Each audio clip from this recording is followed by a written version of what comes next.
Hai, Assalamualaikum dan salam sejahtera. Selamat pagi semua kepada pelajar-pelajar tingkatan 2. Okey, semoga korang sihat-sihat selalu.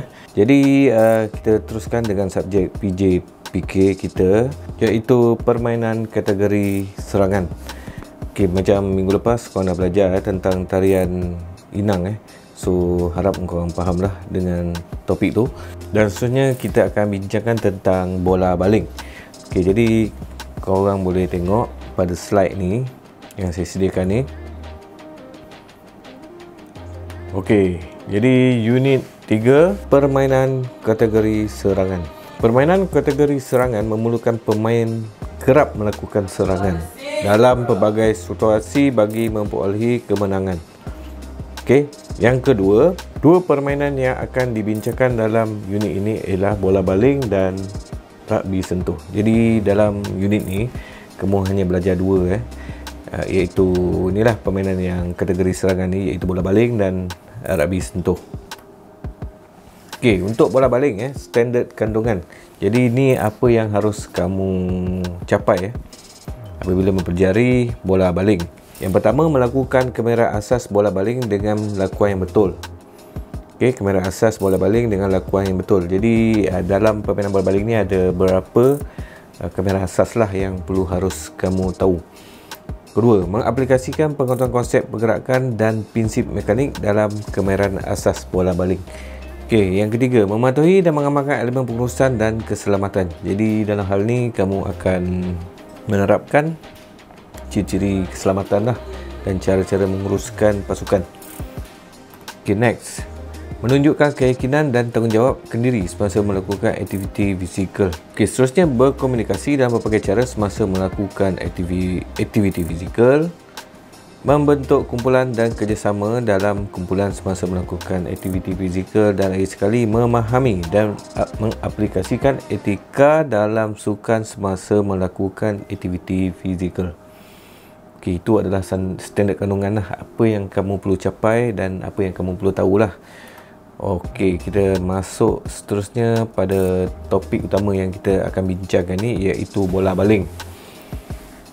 Okey, yang pertama tu, bola baling merupakan permainan yang dimainkan oleh dua pasukan yang terdiri pada 7 orang pemain satu pasukan.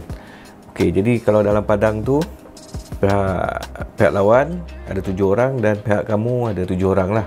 Okey, itu maksud dia.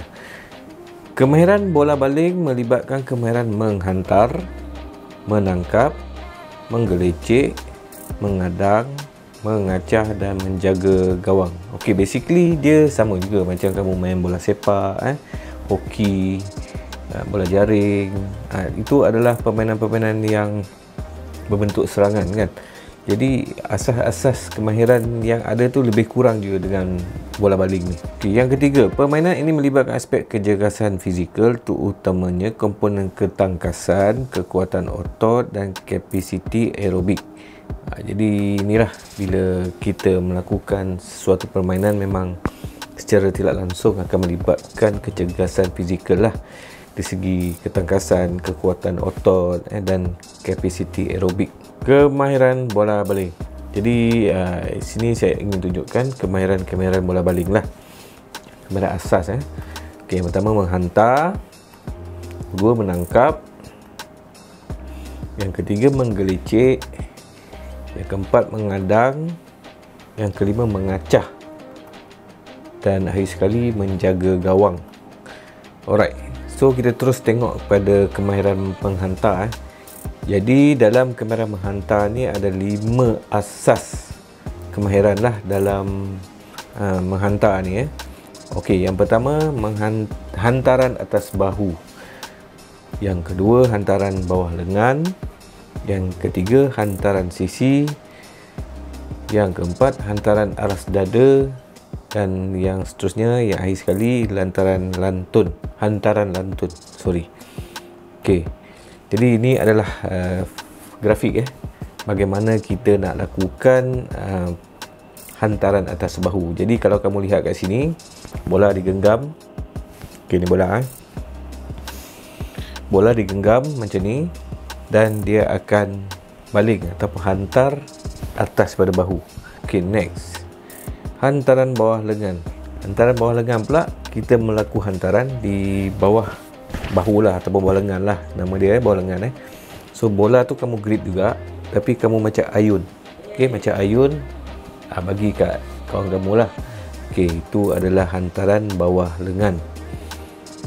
Okey, kamu lihat kaki dia. Bila kita nak hantar kaki yang belah, contoh kalau kita menggunakan tangan yang dominan, maksudnya tangan kanan. Okey, dominan ni maksudnya macam saya dominan pada tangan kanan. So saya akan baling bola menggunakan tangan kanan. Jadi kaki, okey, lihat kat sini kalau kita baling menggunakan tangan kanan, kaki akan automatik akan pasang kuda-kuda lah. Okey, pasang kuda-kuda supaya tujahan balingan tu lebih berkuasa lah. Bergantunglah kamu nak baling perlahan ke ataupun baling kuat ke. Jadi kuda-kuda kaki tu mesti kita pasang lah. Maksudnya kaki yang belah kiri tu kita akan ke hadapan. Okay, macam kita akan buat langkah dan kita baling. Okay, sama juga macam hantaran bawah lengan kita akan pasang kuda-kuda, buka kaki dan kita akan baling lah supaya lebih mudah kita buat balingan ataupun hantaran. Okey, yang ketiga hantaran sisi. Jadi hantaran sisi ni kita genggam juga, tapi kita baling ke tepi. Jadi biasanya kalau ada pihak lawan dekat depan kita kan, kita nak baling depan pun memang tak boleh, dia dah acah-acah macam tu kan. So kita nampak kawan kita belah kiri ke belah kanan ke, kita pegang bola tu, kita baling ke kiri ataupun ke kanan lah. So itu adalah hantaran sisi. Next, hantaran aras dada. Hantaran aras dada ni, okey, kita pegang bola pada parah dada macam ni dan kita baling. Okey, so ia melibatkan dua tangan lah. Okey, dua tangan pegang bola dan kita tolak ke hadapan. Jadi biasa ni balingan macam ni dia agak laju sikit, agak kuat sikit sebab kita menggunakan daya dua tangan kan. Okey, ni adalah hantaran aras dada. Next, akhir sekali hantaran lantun. Jadi hantaran lantun ni kita lantunkan bola tu lah. Okey, dekat atas lantai ataupun tanah. Biasanya kadang-kadang kita gunakan untuk menjaringkan gol, ataupun kalau pihak lawan ada depan kita dia mengacah-ngacah. Jadi kita pun susah nak baling atas, susah nak baling sisi ke, nak baling depan pun susah ke. So kita just lantunkan, ada ruang yang kamu nampak, just lantunkan, dan kawan kita ada di depan sana, dia akan boleh sambut lah bola tu. Jadi itu adalah kaedah hantaran lantun. Okey, prinsip asas hantaran lantun. Berkesan sesuatu hantaran bola oleh seseorang pemain dilihat berdasarkan sejauh mana hantaran itu memenuhi prinsip-prinsip asas yang berikut. Pemasaan ataupun timing, bilakah bola patut dilepaskan. Jadi masa dalam perlawanan, kadang-kadang kita yelah, kita macam berlawan kan, lepas tu ada pihak lawan kacau kita, acah kita nak rebut bola. So kita kadang-kadang kita tak expect. Jadi pada masa tu kalau kita nampak lawan kawan kita di depan sana terus baling bola, kita tak boleh nak macam fikir-fikir, tak ada. Kita kena bertindak pantas lah orang cakap. Okey, yang kedua, ketepatan arah. Adakah bola ditujukan kepada sasaran? Ini pun amat penting. Jangan bila kita baling, pihak kita punya kawan nak hope ataupun sambut bola tu tak dapat, kita salah, tersasar. Jadi kemahiran untuk baling tepat pun amat penting juga sebenarnya. Okey, yang ketiga, kekuatan. Sejauh manakah kekuatan bola patut dibaling berdasarkan jarak dan kedudukan pemain. So kekuatan balingan tu ataupun hantaran tu, kalau kamu nampak kawan kamu jauh, kamu kena baling kuat lah. Kalau dekat, jangan pula kamu baling jauh kan, jadi tersasar. Okey, ini adalah prinsip asas hantaran bola lah. Apa yang penting itu timing ataupun masa, ketepatan, kita baling bola tu tepat ke tidak pada kawan kita, dan juga kekuatan, kita baling bola tu kuat ke tak. Kalau kita tangan sakit, dah tentulah kita nak baling kuat-kuat pun tak boleh kan. So memang kelemahan kat situ lah kalau kita nak main bola baling. Okay, next, kemahiran menghadang dan mengacah. Okay, jadi menghadang mengacah ni dia lebih kurang sebenarnya. Seorang akan mengacah, seorang akan menghadang. Pihak lawan akan menghadang, pihak satu lagi akan mengacah, macam tu lah. Jadi yang mengadang ni dia akan memastikan bola tu tak terkeluar pada apa, tak lebih pada dia lah. Okey, jadi dia akan cuba menghadang. Yang mengacah ni pula, pihak lawan ni dia akan cuba mengacah orang yang menghadang ni. Jadi benda ni automatik kamu akan faham lah. Bila berlakunya situasi macam ni, pihak lawan akan menyerang kan, ataupun cuba untuk menjaringkan gol. Tapi bila kamu ada depan dia, kamu nak hadang, so dia akan cuba mengacah-ngacah supaya kamu tertipu ataupun supaya dia lepas lah dan berjaya menjaringkan gol. Okey, jadi kemahiran menjaring ni biasalah, dia sekarang automatik benda ni. Bila kita dah berada di depan gol, kita akan baling sekuat hati. Jadi kaedah nak menjaring ni, biasanya kita akan angkat bola tu tinggi-tinggi sekuat hati ni,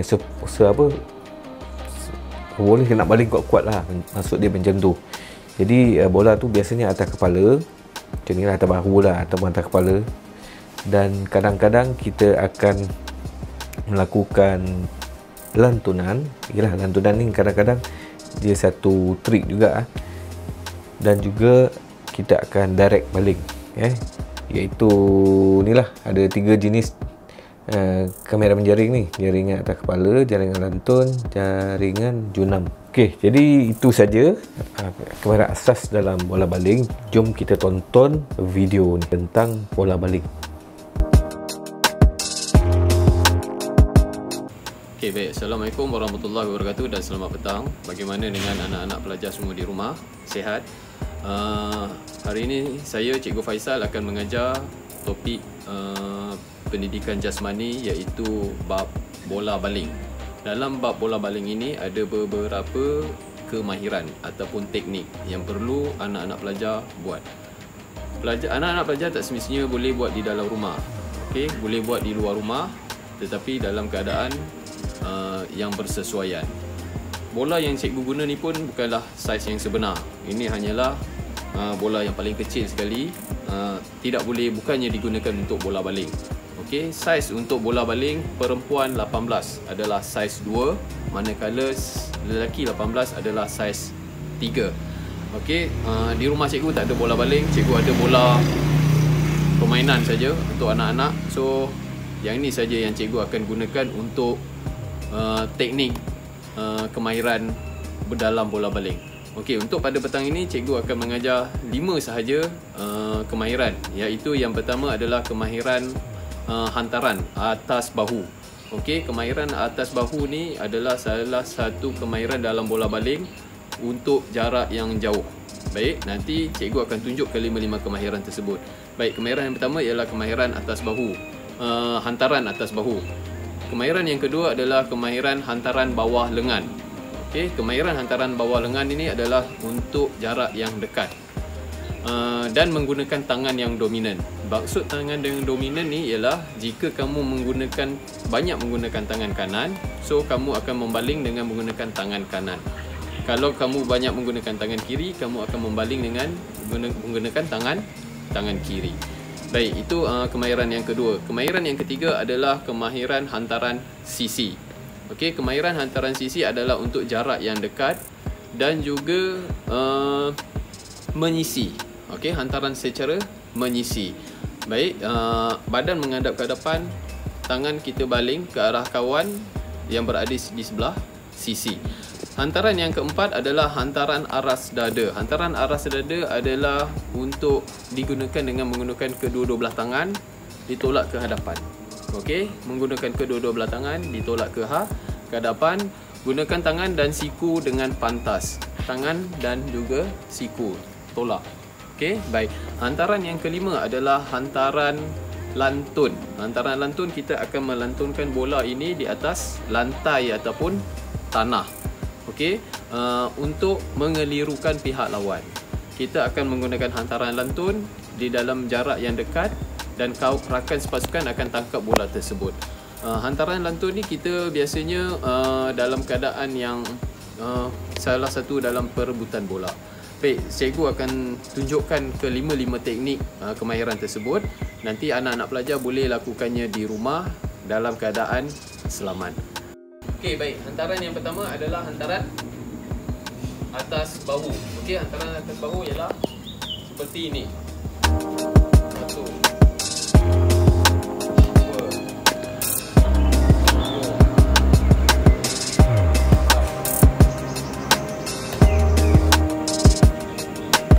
3. Okey, seterusnya ialah hantaran bawah lengan. Hantaran bawah lengan menggunakan tangan yang sebelah kanan dominan, cikgu dominan tangan kanan, baling daripada bawah. Anak cikgu tangan kiri. Tengok. Okey, tangkap. Okey, seterusnya ialah hantaran sisi. Hantaran sisi depan sikit. Okey. Hantaran sisi, badan menghadap ke hadapan. Cikgu akan baling bola ini ke sisi. Okey.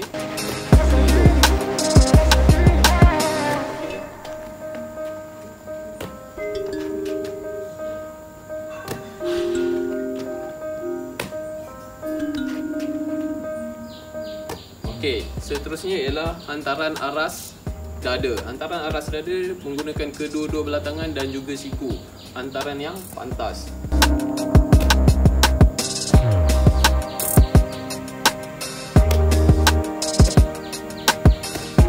Seterusnya ialah hantaran lantun. Hantaran lantun, kita akan melantunkan bola tersebut di atas lantai ataupun tanah di mana kita bermain.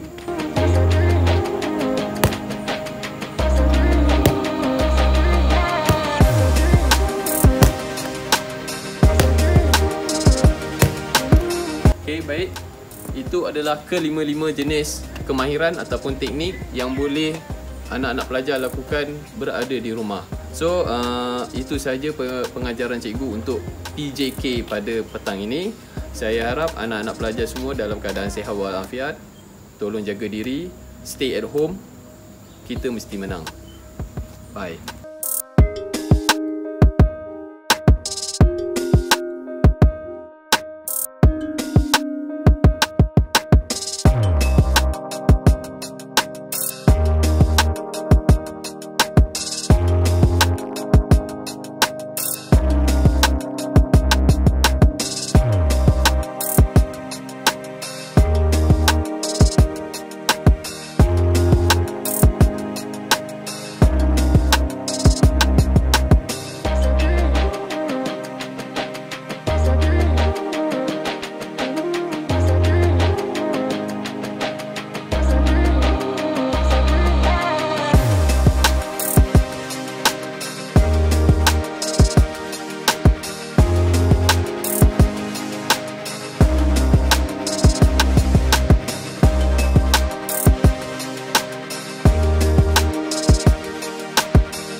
Okey, itu adalah video daripada cikgu, apa nama lah cikgu tu, daripada SMK Taman Universiti.